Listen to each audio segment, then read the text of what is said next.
تفسیر القرآن آج کا سبق سورہ بنی اسرائیل آیت نمبر 45 سے 47 تک۔ اعوذ باللہ من الشیطان الرجیم، بسم اللہ الرحمن الرحیم۔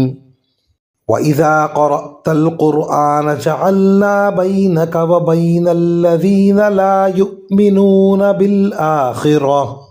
لا يؤمنون بالآخرة حجابا مستورا وجعلنا على قلوبهم أكنة أن يفقهوه وفي آذانهم وقرا وإذا ذكرت ربك في القرآن وحده ولوا على أدبارهم نفورا نحن أعلم بما يستمعون به إذ يستمعون إليك وإذ هم نجوى إذ يقول الظالمون إن تتبعون إلا رجلا مسحورا۔ ترجمہ: اور اے پیغمبر، جب تم قرآن پڑھتے ہو تو ہم تمہارے اور ان لوگوں کے درمیان جو آخرت پر ایمان نہیں رکھتے ایک اندیکھا پردہ حائل کر دیتے ہیں، اور ہم ان کے دلوں پر ایسا غلاف چڑھا دیتے ہیں کہ وہ اسے سمجھتے نہیں، اور ان کے کانوں میں گرانی پیدا کر دیتے ہیں۔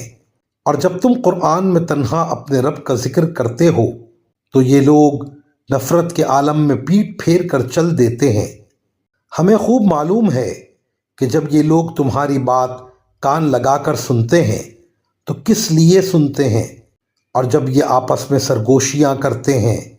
تو ان باتوں کا بھی ہمیں پورا علم ہے۔ جب یہ ظالم اپنی برادری کے مسلمانوں سے یوں کہتے ہیں کہ تم تو بس ایک ایسے آدمی کے پیچھے چل پڑے ہو جس پر جادو ہو گیا ہے۔ ان آیات کی تفسیر میں مفسرین کرام فرماتے ہیں، جو لوگ اپنی اصلاح اور آخرت کی فکر سے غافل ہو کر بس دنیا کے پیچھے پڑے رہتے ہیں اور حق کی کوئی طلب ان کے دلوں میں پیدا نہیں ہوتی، بلکہ وہ حق کے مقابلے میں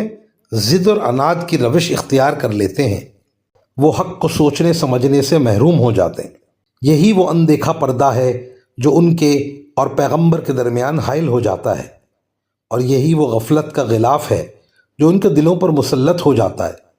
اور ان کے کانوں میں وہ گرانی پیدا کر دیتا ہے جس کی بنا پر وہ حق کی بات سننے کی صلاحیت سے محروم ہو جاتے ہیں۔ وآخر دعوانا ان الحمد للہ رب العالمین۔